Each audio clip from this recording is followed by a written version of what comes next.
é possível ter uma relação saudável entre área de custos e comercial, não é, Humberto? É possível. Há um embate aí. Olá, sejam todos bem-vindos ao canal Gestão em Cena. Para falar comigo hoje sobre gestão de custo, preço de venda e estoque, eu recebo Humberto Crescini Filho para um bate-papo. Humberto é um especialista na área de estruturação de custos e preço de venda e também tem 35 anos de experiências nas empresas dos mais diversos segmentos. Em sua bagagem também está a implantação do sistema SAP na área operacional. Humberto é graduado em Ciências Contábeis pelo Instituto de Ensino Superior de Santo André. Olá, Humberto, seja muito bem-vindo ao canal Gestão em Cena. Olá, Isabel, muito obrigado por participar desse seu novo projeto. Diante da sua vasta experiência, para compor uma estrutura de custo, o que é mais relevante se considerar? O que se deve considerar para ter um custo de um produto? Bom, importante, o que você precisa ter? Custo da matéria-prima, materiais auxiliares, a mão de obra envolvida, as despesas fixas, aluguel, energia, telefonia, internet, enfim, e impostos. Isso para uma empresa de transformação. Exatamente. Agora, se for uma empresa de revenda, como tem muitas e-commerce e tudo mais, você precisaria ter bem na mão quanto você está pagando por esse produto, a mão de obra que está envolvida ali e impostos. Tá. Talvez frete, alguma coisa assim, que nem sempre... Mas, enfim, tudo que envolver custo direto para você. Para quando você for jogar o seu markup, que você está querendo X de lucro, para você ter esse custo bem afinado, bem 100% real, aí você fala, bom, é 20% que eu quero, então você tem esses 20% na mão que você sabe que vai estar bem real isso daí. Porque, caso contrário, você acaba pecando e não é bem isso que você está ganhando e é o que a maioria dos empresários acabam pecando, né? E, Humberto, me fala quais são os erros mais comuns que a gente já identificou aí quando estamos fazendo análise da composição de custos em empresas. O que não foi considerado, por exemplo, que eram itens que deveriam fazer parte disso? Horas extras, frete reverso, que às vezes você é obrigado a levar, depois tem que buscar, dependendo do produto, encarece demais esse frete. Enfim, são coisas que a gente não leva em consideração e acabam te comendo todo o seu lucro, vai embora aí e você... Comissão também, né, Humberto? É um outro item importante. Sim, comissão é importantíssimo também, porque você tem todos os seus vendedores e eles também precisam ganhar, né? Humberto, nós vivemos num mercado de oferta e demanda, né? Então, uma empresa, quando ela trabalha e ela tem concorrentes, né? Ela segue por um caminho porque ela sabe que o mercado já está disposto a definir quanto ele quer pagar por aquele produto, né? Por isso, existem os concorrentes. No caso de monopólio, né, é importante dizer, você não tem essa preocupação. No caso de combustíveis, né? Energia elétrica. Então, você faz o seu preço aí, né? E você não tem concorrência e também não tem uma preocupação. Para o caso dos oligopólios, né, normalmente são poucas empresas que compõem um grupo. São grupos que são formados, né? Telefonia, por exemplo, né? Telefonia, né? Também bancos. Sim. Né? Já tivemos aqui muitos casos da construção civil, as grandes empreiteiras, né? Outra também importante, companhias aéreas, né? Companhias aéreas também, né? Óbvio que existe um órgão que controla tudo isso também. Uma concorrência entre eles. Porém, eles já definem entre eles quanto é sim, que cada um vai cobrar e normalmente eles fazem parte de grandes licitações, né? sim. Por parte do governo federal. Mas, então, esquecendo essa questão, nós fizemos só um adentro aqui, só para explicar, porque você sempre vai ter um concorrente se você não Sim. está em nenhum desses grupos. Então, considerando que você tem concorrente, né? O que eu gostaria que você falasse um pouco? O que é mix de produto? E, na sequência, depois, o que é markup? Tá. Bom, mix de produto é uma relação de produtos, produto A, produto B, produto C, que você fornece para um mesmo cliente. Alguns com uma margem um pouco maior, outros com uma margem um pouco menor. Porém, é necessário que todos tenham margem. Porque se em algum momento ele parar de comprar algum deles que tem uma margem boa e você não ficar atento, a melhor coisa é a negociação. Mas aí você começa a perder muito. Esse é o mix. Olha, no mix eu ganho 15%. Mas de repente tem um produto lá que ele é o carro-chefe. Aí eles param de comprar esse, aí tua margem já não é mais aqueles 15%. De repente ficou negativa, de repente você está no vermelho.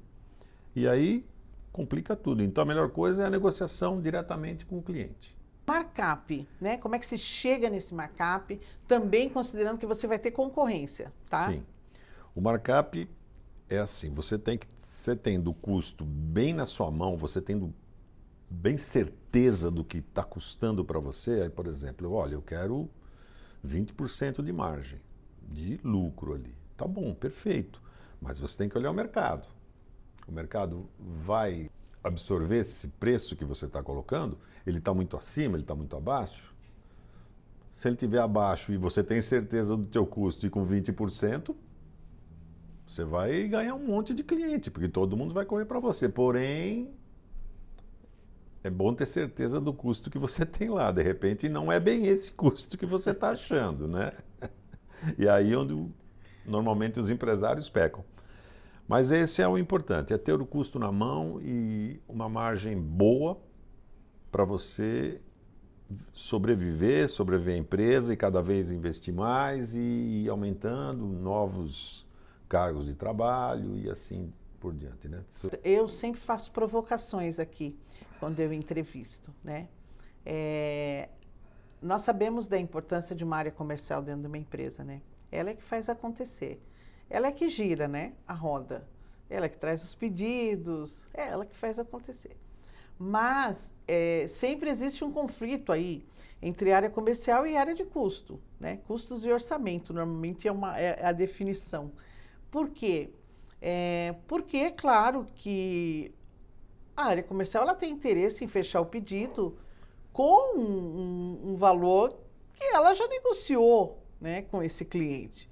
Só que quando esse pedido chega para dentro da empresa, a área de custo ela disse não, por esse preço não conseguimos vender, né?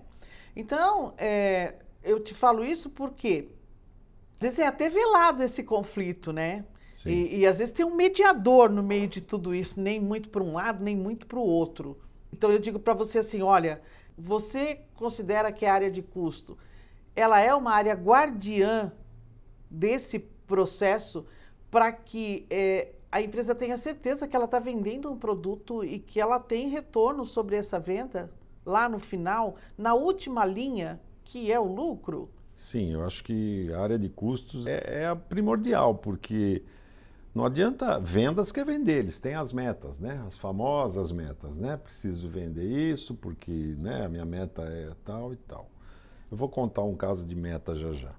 Mas o importante é a área de custo que vai dizer, olha, vai custar X, nós vamos ter 20% de lucro em cima, então vamos aplicar os 20 e tal, que vamos ter esse lucro. Agora, se vendas não consegue passar esse valor, pois está um pouco acima, um pouco abaixo, se tiver um pouco acima, alguma coisa está errada. Ou você está com muitos colaboradores, além do que você precisa. Está inflando o seu custo. E está comprando errado. Então, você tem que se balizar pelo mercado. O mercado tem que estar... Você tem que estar nivelado com o mercado. Ou seja, se depois de grandes discussões a gente identifica que nós realmente estamos fora do que o mercado está praticando, eu tenho um dever de casa, né, Humberto? Sim. Bem sério. Sim. É conferir tudo aquilo lá, se realmente é isso mesmo. É tamanho da estrutura, tamanho o da que eu estou comprando, se tá que dentro, preço que eu estou comprando. olhar os concorrentes, como é que ele está fazendo isso, e eu, né, de repente eu estou muito inchado e não estou sabendo. Enfim, N variáveis que precisam ser todas revistas para você, porque senão você está fora do mercado. Então, mas assim, é possível ter uma relação saudável entre área de custos e comercial, não é, Humberto? É possível. Há um embate aí. Como eu mencionei agora há pouco sobre meta nós já vivemos isso em algumas empresas, por exemplo. Uma das últimas aí que nós passamos foi, olha, meta de venda, as vendas têm que atingir tanto, a produção tem que atingir tantas toneladas e assim por diante. Porque, se você atingiu, então chega no final do ano, você vai ter o seu 14º, o seu 15º. Porém, se a área de vendas não estiver ligada com a área de produção, estiverem ali passo a passo, o que acontece? A produção ela precisa produzir, então ela vai produzir as coisas mais pesadas, porque a meta dela é toneladas. Então, mas nem sempre aquilo que ela está produzindo, o mercado vai absorver. Tipo assim, ele absorve 1.000 peças dessa mês, mas a área de produção está produzindo 3.000, porque eles estão interessados na meta, porque eles querem o 14º, 15º salário. Aí quando você vai fazer o famoso inventário, que você pega isso. Então, por isso é bom estar afinado área de vendas com área de produção. Sempre. E deixar que a meta não se torne uma armadilha, é uma armadilha, cilada. É uma né? cilada. Meta é uma... Como meta já é importante, vivemos, mas metas que possam ser cumpridas sem utilizar desses subterfúgios. Sim, né? porque eles não se falam, cada um quer ver o seu lado e a produção quer... Enfim, que já estivemos lá que existe estoque para... absorve 1.000 peças mês, você vai lá olhar, lá tem 50.000 em estoque, quer dizer, você tem 50 meses para frente de estoque. E estoque é produto parado, que não vai vender e vai virar sucata. Né? É dinheiro parado. Vamos falar agora do controle e movimentação de estoque, porque tudo está ligado, né? Tudo Sim. tem uma ligação. Qual a importância desse controle e movimentação de estoque? Por que é importante isso? É preciso que a gente deixe bem claro, né? Porque as experiências nos mostram que, às vezes, os profissionais não sabem, ou não foram treinados, ou não foram orientados, enfim, qualquer coisa ali que foge um pouco a percepção da importância disso na empresa. Sim. O importante é ter um sistema que esteja de acordo com a realidade, um sistema que é online, você mexeu, ele já dá baixa, ele dá entrada, seja lá o procedimento que está se fazendo, mas que esteja ali, online. Agora, uma planilha Excel... Resolve? Resolve também, quer dizer, né? Mas se todo mundo atualizar, porque de repente você tem 100 peças em estoque, que está dizendo na planilha, mas um tirou 20, outro tirou 15 e tal, de repente só tem 15. Aí vem um novo pedido de 50 peças, não existe. O cara, não, tem 100 aqui na planilha. Só que fisicamente não tem. Qual é a ideia? Bom, o sistema é o ideal, né? O sistema que uma planilha Excel resolve e tal, mas o que é orientado? Então, fazer inventários rotativos. Além desse dano, né, de você de repente não ter esse controle, não saber o que você tem lá para ser utilizado, eu também posso cometer um erro na hora que eu estou calculando o custo do produto vendido, ou custo da mercadoria vendida, CPV ou CMV, né? Por quê? Porque a movimentação de estoque, ela vai me trazer o quanto que eu tenho que apurar desse custo, né? O que saiu do meu estoque, né? Sim. E como é que eu estou apurando isso? Então, assim, esse controle, eu diria para você, não sei se você concorda comigo, mas ele é quase que, ele é diário. Sim. E esse controle, ele pode ser por custo médio, custo da última entrada, mas ele tem que ser real e diário. Porque senão você fica vendido, né? Vamos dizer assim, né? Então, um sistema, né, Humberto, ele vai contribuir muito, porque ele vai automatizar, né, esse processo. Porém, se você também não alimentar o sistema, sim, não. Aí nós já então não pegamos adianta. empresas com estoque negativo. É uma E coisa. a gente não sabe como é que o sistema aceitou Aceita isso menos e 10 continua peças. vendendo, continua dando baixa e o estoque continua negativo. Não dá para entender Então, a gente vai falar numa outra conversa, numa outra entrevista sobre tecnologia da informação.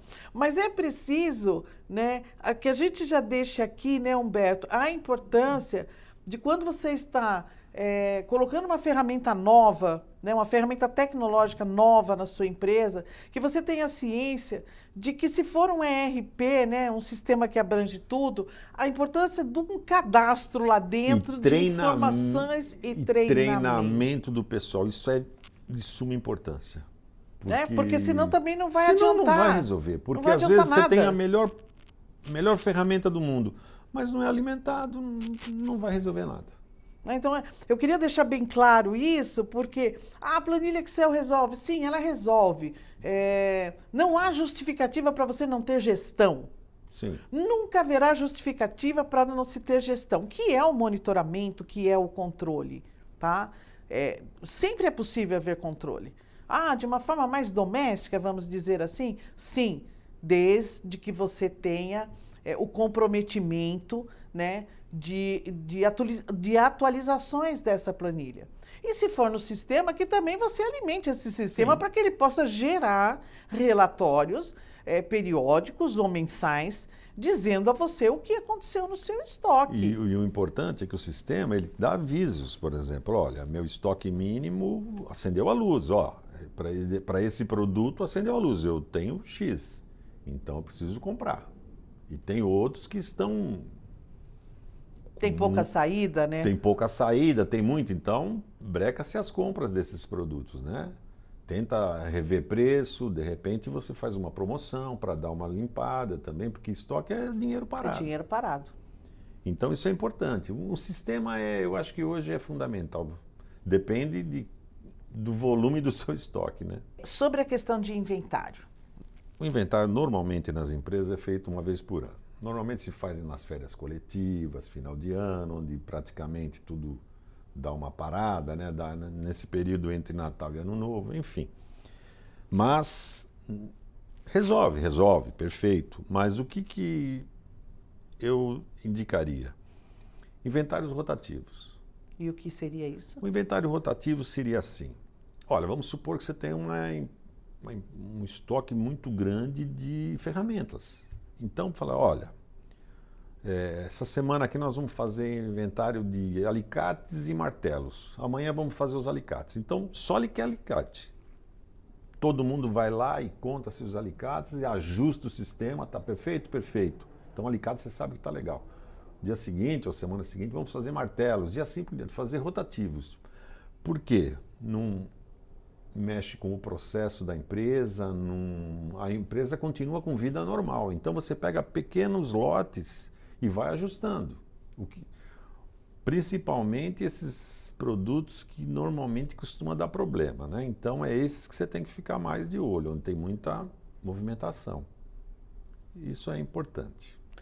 E aí, Humberto, falando sobre essa questão, quando a gente está falando de inventário, quando a gente está falando de estoque, a gente tem vários tipos de estoque, né? Nós temos o estoque da matéria-prima, se é uma empresa de transformação, né?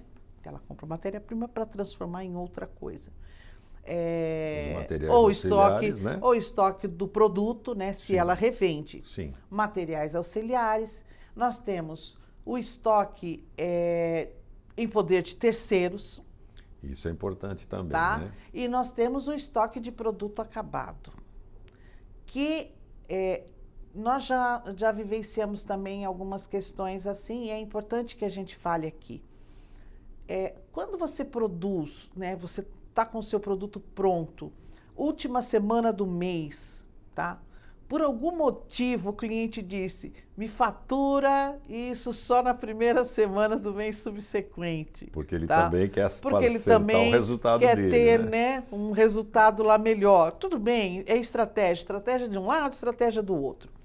Esse produto está pronto. Ele já consumiu essa matéria-prima. Se ele é uma empresa de transformação, ele já consumiu aquilo. Né? Ele já consumiu uma mão de obra, ele já consumiu tudo aquilo. Porém, o produto continua lá. Continua lá. O que acontece nas empresas? O custo desse produto, ele é contabilizado, ele é apropriado, mas não acontece a contrapartida, que é o faturamento. Então, para onde esse produto tem que ir? Para estoque de produto acabado. Sim. E quando ele for vendido, aí sim você apura o custo dele, porque daí você vai ter um resultado econômico você vai ter condiz a saída com a do realidade. Estoque, porém com a entrada de faturamento. Não é? Se balançam, né? Olha para você ver, porque às vezes a gente fala assim, não, mas se a gente não fizer isso, de repente não acontece nada. Acontece. Sim. Acontece sim, porque uma empresa, ela é uma engrenagem. Ela Perfeito. não é? Então, tudo ali tem que girar, né? Todas as informações e aquilo que você vai produzir de números, você tem que fazer com que isso possa girar de uma forma consistente, né? Então, eu acho bem interessante, porque também quando a gente está fazendo inventário, você pode fazer inventário aonde está o seu estoque fora, em poder de terceiro. Sim. Hoje, muito comum em empresas de e-commerce. Sim. Que já você manda a quantidade, e eles lá recebem pedido por aplicativo, eles mesmos embalam, eles mesmos entregam. Você vai receber uma notificação de faturamento e tudo mais, mas você está vendo que o seu estoque também está baixando. Eles devem ter um controle. Deve ter não, eles têm o controle, né? Mas é bom a gente também ter o nosso controle. Assim, quando a gente tem um estoque em poder de terceiro e ele é a matéria-prima, eu gero um documento chamado remessa para industrialização, Sim. que não tem imposto, né? Ela é zero de impostos. E ela volta como um produto industrializado. Ela vai para a industrialização e volta. Então, imagina todo esse processo, se eu não tenho controle do meu estoque lá de matéria-prima, da onde vai ser gerado alguma coisa?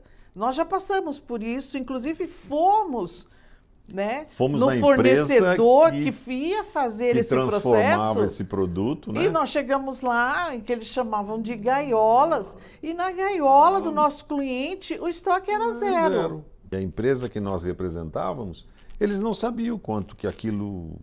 E já tinha feito uma compra, e já tinha pago. Então, Sim. assim, a gente reforça aqui, né, Humberto, e vai reforçar sempre a gestão. Por isso, até o nome do canal. É gestão. Não adianta você entender assim, é de terceiros, responsabilidade é dele. Não, o estoque é seu. É seu. Aliás, você precisaria cobrar a estrutura. Tá bom, eu vou fazer piso, sei lá, né? Um produto qualquer. Quanto você usa de matéria-prima, de isso, daquilo, para fazer 1 metro de piso, né? Enfim, resina, essas coisas, eu preciso saber a estrutura. Eu produzi 1000 metros, tá bom, então você gastou X de resina, X disso, daquilo, né? Você tem na mão o que... Sim. Agora, se você não sabe, foi o que aconteceu conosco, né? Quando estivemos lá. Então, e onde que está o estoque? Em poder de terceiros. Bom, Humberto, agora nós vamos falar um pouco sobre empresas que possuem clientes que têm uma representatividade imensa na carteira dela, né? A empresa precisa de clientes, a razão de ser de uma empresa são os seus clientes, né? E ela tem um cliente lá que representa 80% das vendas dela, do faturamento, né? E eu queria que você falasse um pouquinho sobre isso, desses riscos eminentes, né? Por incrível que pareça, também já vivemos isso. Bom, são mais de, acho que 35, 40 empresas que nós atendemos, enfim. E também já vivemos isso. É legal você ter você tem 10 clientes que você ganha 1.000 cada cliente. 10 mil, perfeito. Mas como nós vivemos, tinha a empresa que ela tinha um cliente que era 8.000 e mais 2 clientes de 1.000. Não passou muito tempo, o que aconteceu? Esse cliente de 8 mil foi embora. E aí você ajustou estrutura, ajustou espaço, tudo mais. O que aconteceu? Quebrou. Porque a empresa vai embora, ela não vai procurar preços menores, enfim. E fica muito ruim. Qual é a grande dica que o IMAC dá? Não fique na zona de conforto. O grande segredo é pulverize seus clientes. Quanto mais cliente você tiver, é de 1.000, é de 500, não importa. Mas tenha 10, 20, porque se um ou dois vai embora, não vai fazer a menor diferença. Você vai estar lá com a sua estrutura e vida que segue. Agora, numa condição dessa que nós vivemos, é terrível para a empresa. Ela acaba perdendo tudo, porque ela se preparou para aquilo e, de repente, quando menos espera, ele fala assim, olha, a partir do dia 1º do mês seguinte, nós não estamos mais com vocês. E aí? Caminhões, carros, sistema, gente, treinamento, investimento, tudo. Se perde tudo. E a empresa não está preparada para isso. Claro que aqui nós nunca vamos citar nomes, nem de pessoas, nem de empresas, mas a gente sabe que, infelizmente, são sempre as grandes empresas, né? Que atuam, não vamos dizer que todas, né? Mas algumas grandes empresas atuam dessa forma. E daí não importa se há um contrato, não importa nada. Se elas decidirem, às vezes elas terceirizam o próprio trabalho dentro da empresa dela numa forma de verticalizar o negócio. Sim, como já aconteceu, a empresa recebia 45 dias, né? 45, 60 dias. De repente falou, olha, a partir da semana que vem nós vamos pagar 180 dias. Quer dizer, se você não tem fôlego para segurar desses 45%, nós estamos falando de 115 dias para frente, ou seja, é praticamente 4 meses. Se ele não tivesse fôlego, ele quebrou. É uma triste realidade. É uma triste né? realidade e algumas empresas que atuam aqui no Brasil, infelizmente, não respeitam grandes, né? Grandes, não respeitam os pequenos, que também está tentando se segurar, está gerando emprego, pagando imposto, mas eles não respeitam. Infelizmente, realidade. É a realidade. É a realidade. E esse canal aqui a gente vai tratar mesmo de ser o máximo de transparência possível, Sim. Né? Como a gente conduz os nossos trabalhos, sabe? Sempre sendo muito transparente, porque são realidades que a gente vive, né? Não é tirar de questões acadêmicas, é vivência mesmo. É vivência, e quando acontece isso, às vezes não há tempo de reverter. Não, você está lá Não há tempo de reverter, a empresa acaba indo para uma RJ, para uma recuperação judicial, ou, na pior das hipóteses, a falência. Né? Porque ela não tem como sobreviver mais. Não. Então, o sair da zona de conforto, Humberto, é excelente. Sim. Uma coisa que talvez, nós já até comentamos, né? RJ, né? Mais para frente... aí a gente vai tratar desse assunto... Esse é um assunto também bem delicado, que o empresário tem que tomar alguns cuidados. Tem que ficar atento, né? Enfim. Mas nós vamos uma tratar saída disso. para ele, mas isso vai ser para um com outro... alguns poréns, né? Sim. A gente vai colocar, mas isso a gente vai fazer um dia especial para isso, Sim, só para falar nisso. nisso. É delicado. Humberto, no nosso canal a gente sempre traz 1 ou 2 casos, né, que já vivenciamos. Sempre vamos falar aqui daquilo que a gente já vivenciou, né? E a gente aprende com tudo isso também, porque é um grande aprendizado, né? A cada empresa que chegamos é um desafio novo. Sim. Né? Então, são sempre aprendizados. E aí, vou falar para você dessa empresa que nós passamos lá, só para você reforçar mais uma vez, e que havia um sistema lá, era uma empresa de revenda, né? De construção civil, jardinagem e tudo. Vale aqui só um parênteses que essa empresa específica, ela nadou de braçada durante a Covid, né? Uma grande oportunidade, transformou ameaça em oportunidade, literalmente. Porque, como as pessoas não podiam sair de casa, elas começaram a fazer as coisas dentro da casa dela, da jardinagem, construir alguma coisa, tal. Então, esse segmento, ele deu um boom, Sim. Né? E, então, o que aconteceu? Quando nós chegamos lá, já havia um sistema e infelizmente, nós constatamos que não havia movimentação de estoque. E ao ser questionado, o sistema disse que ele não julgava ser importante aquilo. Eu também deixo aqui, porque tem muita gente vendendo sistema aí, gente. Vamos entender um pouco os processos, tá? Fala-se muito em ERP, Tá, mas... vamos entender os processos, é importante. Mas então assim, e a gente teve muita dificuldade até para explicar, a gente teve que desenhar mesmo como é que seria essa movimentação de estoque. E por que essa era uma urgência? Porque eles tinham estoque negativo. A área comercial ia lá e vendo. Na hora de fazer a separação do produto, ia 20%, 30% a menos. Às vezes chegava para fechar e o cliente falava, não, se não vai vir tudo, eu não quero nada. Porque às vezes era 10, 15, 20 itens diferentes. Diferentes. Mas faltava 2 ou 3. Então, assim, nessa situação, né, Humberto, qual foi as ações que nós tomamos de imediato lá, nesse caso? Inventário. Fizemos um inventário lá, foi até, nesse caso, foi de urgência, né, nessa empresa, porque passamos lá o fim de semana, sábado, domingo, à noite, para não pecar com o processo depois, para saber o que realmente tem, o que dá para fazer, o que você consegue vender, porque senão você está vendendo uma coisa que você não tem, e muitos produtos vêm de fora, são importados, não é uma coisa que você sempre faz assim, pega lá na esquina, a gente repõe aqui e vai para frente. Não é assim. Mas enfim, inventário. Inventário é uma coisa importantíssima e como eu falei já... E conseguimos implantar lá também as movimentações de estoque, né? Sim. Depois de muito transpiração e inspiração, funcionou, sim, né? Ainda bem. Aí descobrimos também os produtos, como já comentamos até, os produtos obsoletos que não saem.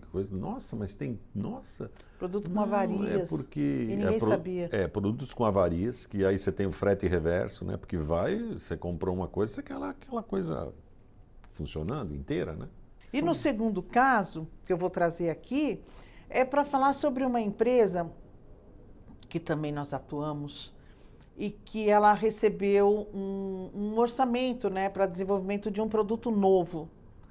E de primeira, né, Humberto, você bateu o olho e você disse, esse produto não deixa margem, né? Sim. Ele não deixa margem aqui. Mas houve uma insistência, nós somos votos vencidos, às vezes nós somos, viu, gente? Votos vencidos, tá? A gente não ganha. Só um detalhe, essa daí eu vi assim, ó. Não, mas agora não é hora de ver número. Tá? Nossa. Então às vezes, por mais que a gente tente dizer e falar e provar, a gente é voto vencido. Então, tá? Bem, então o Humberto já tinha alertado que era um produto produtos que não deixavam margem nenhuma. Trabalhoso, mas, muita mão de obra. Houve uma insistência que eles deixariam outras amostras, outros produtos, que ia virar muito esse cliente, era que a gente mix, não poderia perder o mix do produto. E aí a gente já começou com a margem negativa. Bom, enfim, foi preciso implantar um segundo turno que a empresa não tinha até então. E isso causou mais custo, né? Porque o turno da noite tem um impacto. Noturno e depois gerou horas extras, gerou devoluções, porque como esse pessoal foi retirado de outra linha de produção para produzir isso, não foram treinados. Sim. Então, a primeira remessa do produto foi entregue, foi devolvida 100%. Tá? Teve que retrabalhar nesse produto, além do frete que já tinha pago para entregar, o frete reverso para buscar de volta. Ou seja, Humberto, né? Aquilo que a gente falou lá no início. A área de custos, ela não está brigando. A área de custos não quer medir forças. A área de custos não é vilão. Ela não quer engessar processos de área comercial. É possível conviver de forma harmoniosa, mas vamos tomar cuidado, né? Porque é o que eu estou falando, é muita experiência, é muita bagagem nessa mochila do Humberto. Então, quando ele fez conta e ele já disse, não pode ser por esse caminho, tem que rever, né, Humberto? Sim. Você tem que ter a certeza do que você está falando para você montar o preço ideal, o preço correto, com a margem que você quer. Porque se o custo está mascarado ali, não adianta. Você não vai chegar lá. Mascarado. Eu gostei dessa coisa. O custo mascarado, né? Bem, Humberto, nós vamos finalizando por aqui. E você quer acrescentar algo mais que a gente não falou, que você queira deixar aqui nessa entrevista, nesse bate-papo? Sim. Olha, se você está com problemas na sua empresa, seja lá estoque, preço de venda, enfim, contrate o IMAC. O IMAC, nós temos experiência de mais de 35 empresas, todas satisfeitas com o nosso trabalho. A Isabel que está aqui, uma pessoa que é impressionante. Às vezes vamos atender a empresa a mais de 300 quilômetros, estamos voltando, é noite, ela recebe um zap, e ela vem trabalhando, né? Ela vem trabalhando. Daí, de repente, ela recebeu um balanço e um DRE de empresa X. Você pensa que ela vai chegar em casa, ela vai desmontar a mala, tomar um banho, descansar? Não, ela já vai ligar o computador e já vai... Ela não pode ver um balanço, que ela já vai para cima. É impressionante. Eu quero deixar... A mensagem é o seguinte: o IMAC tem um profissionalismo e um respeito para com os clientes que não deixamos nada a desejar, muito pelo contrário. A gente é sempre indicado e, graças a Deus, sempre fizemos um excelente trabalho. E eu me orgulho muito de ser um dos consultores do IMAC e sempre aprendendo e vivendo novas empresas, novos amigos. Estamos indo. Se você está com problema, nos chame. Obrigado pela referência, Humberto. É muito importante a gente ter esse feedback também. Eu quero agradecer muito por você, né, ter aceito aí o convite para esse bate-papo de hoje, né? Muito obrigado. A gente continua na luta, né, Humberto? É isso. Sim. É sempre um desafio novo, mas a gente não foge deles, Não. né? A gente enfrenta e vamos em frente, tá? Gente, por hoje é só. Não se esqueça, inscreva-se no canal, acione o sininho e deixe o seu like, ok? A gente se vê em breve. Grande abraço!